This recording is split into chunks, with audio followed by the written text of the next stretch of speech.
guys, so today we are going to talk about the pros and cons of working remotely. And this is for employers who are thinking of letting their employees work remotely, and also for employees who are looking into getting into remote work.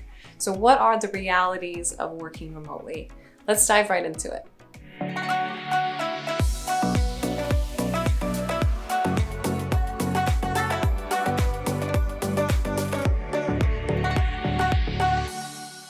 Before we get started, we just want to give a shout out to officernd, who is our sponsor on today's episode.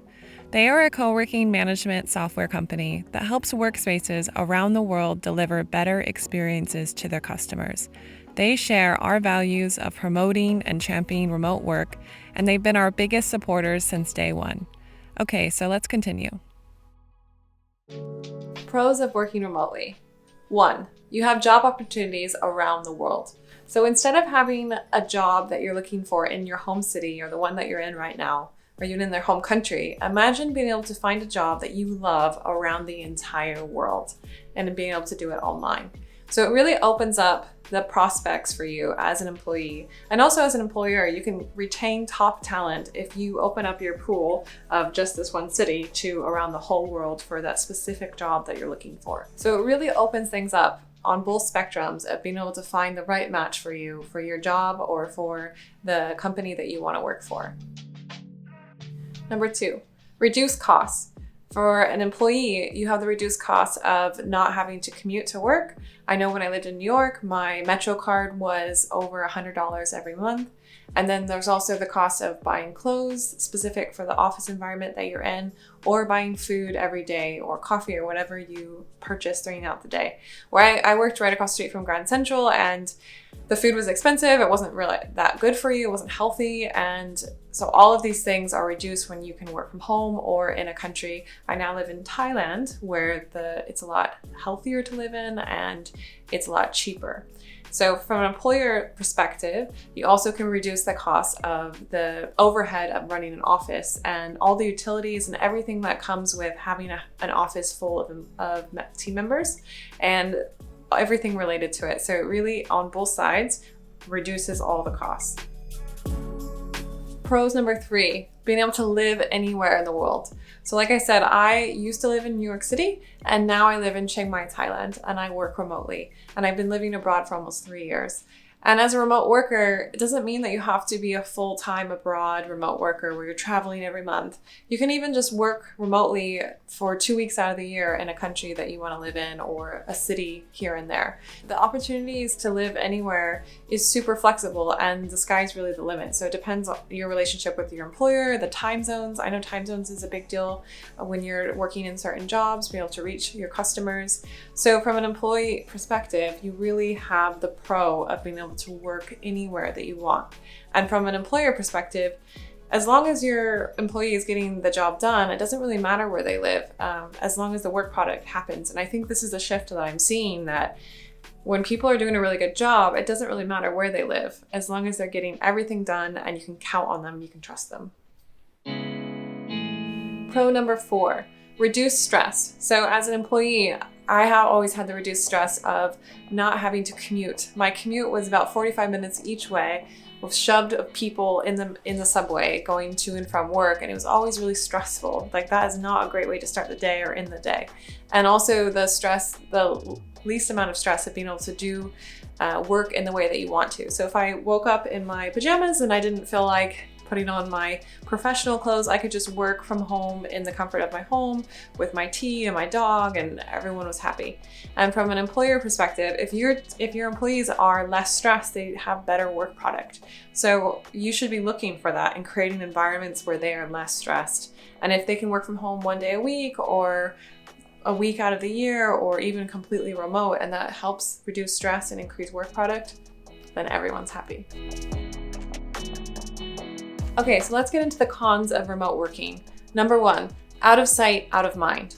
A major thing that I see when I'm a consultant for teams who want to go remote is that employees feel like when they are not at work, they are not valued as much, and their work product is not valued as much. This happens a lot if FaceTime, we say, like when you need to see someone in person, is very important in the culture of your work. So I have a background in the legal field, and I swear if I was not sitting at my desk, my manager felt like I wasn't doing any work, or they didn't value me as an employee as much if they didn't see me every single day. So that's something to look at on both sides. If you're an employee and that's the culture of your work, maybe you can bring this up and talk about it and see if there's a way that you can change the culture in a positive way. And as an employer, really, the top talent nowadays, it doesn't matter where they live or work. They're very productive if they're trusted and they're valued. So if you have an employee who wants to work remotely and they give really good work product, then maybe it's also something to look at in the culture of your work, that it's okay for them to work remotely and to create that situation so that they stay. Because I see so many employees who say I've tried to change the culture at my work, but they really have this out of sight, out of mind culture. And I feel like really devalued, not connected with the team. And that makes me want to move on to a team that values me, even though I work remotely. So from both angles, this can be kind of a pain point. So really it's important to know this so that you can work around it. Okay, number 2, cons of working remotely. Suspicion that you are not working. So this is something that I personally have a lot of experience with on both angles, being an employee and also a manager of teams working remotely. As an employee, I worked in a culture of the legal field where it was very old school, and if they didn't see you at your desk 8 hours a day, they felt like you were not working at all. Even though studies show that most employees at work are only productive for actually 4 out of the 8 hours that they're there. So the rest of the time they're either talking to other people, or they're doing things that are not that productive, or they're just not working. So this is something that really is important for an employee to know, that they can prove that work product even if they're not at work.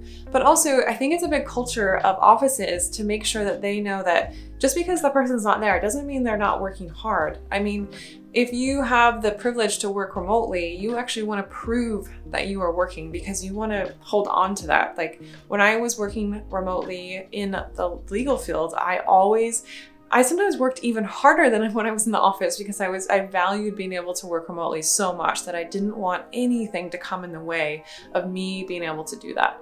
So just so employers know, if you give your employee the privilege of working remotely and they really value that, and you can tell whether you can trust someone or not, you have to give them the opportunity. But if they're giving good work product and you know that you can trust them, then it's really important for you to know that even though they're not there, they probably are very much working. So this is something I've seen that when I'm working with teams and consulting for them, is that the communication around this is very important.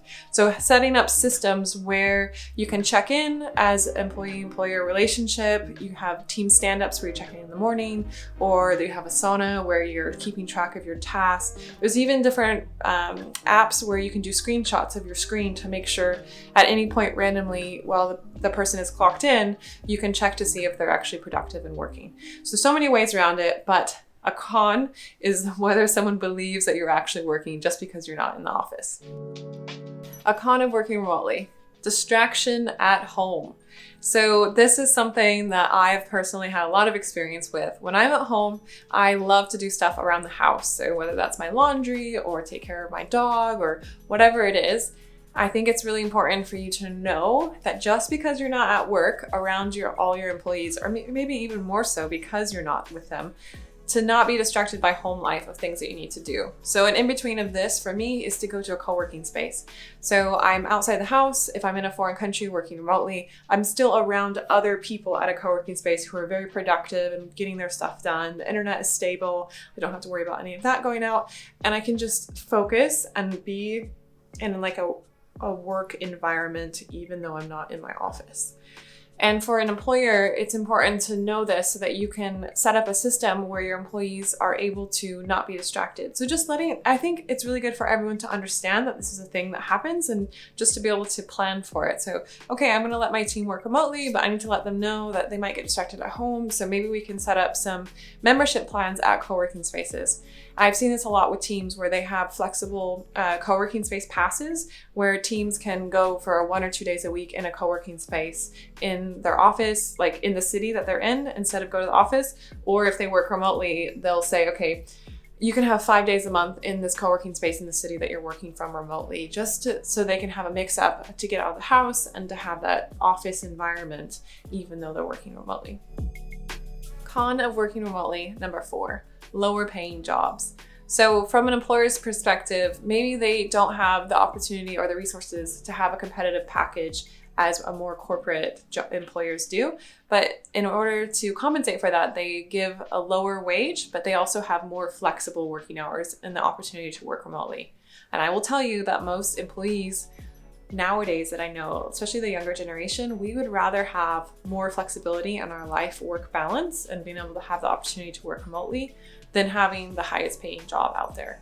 So from an employee perspective, I mean, I would love to work remotely and get paid as much as I am in the office. I think the market is going to go that way eventually, but I also think it's important to know that it's okay to take a pay cut if you can work remotely in Thailand, where your money goes so much farther than it does when you're in New York.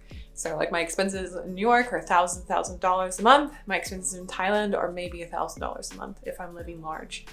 So just knowing that from an employee perspective that it's okay to take a pay cut if you have the opportunity to work remotely, and just fight for that. Like I would fight for having more flexibility at work and trying to get, of course, paid as much as you can. And from an employer perspective, know that the going rate right now for this and the baseline is that people want more flexibility. So if you're worried about compensation packages for your employees and worried about getting the top talent, really give people more flexible work and trust them that they're going to do it.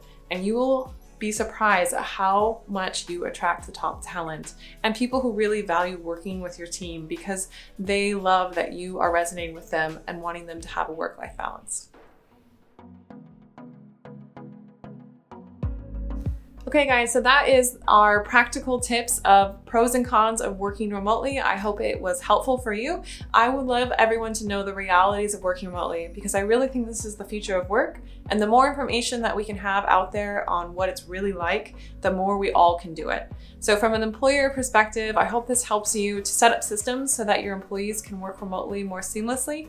And from an employee perspective, I hope that this helps you to have as much knowledge as you can in order to go negotiate with your employer and get those remote work options. If you guys liked the episode, hit like at the bottom of the screen, subscribe to our channel, and let us know what questions that we missed answering, and we would love to answer them in the next episode. See you guys. Bye.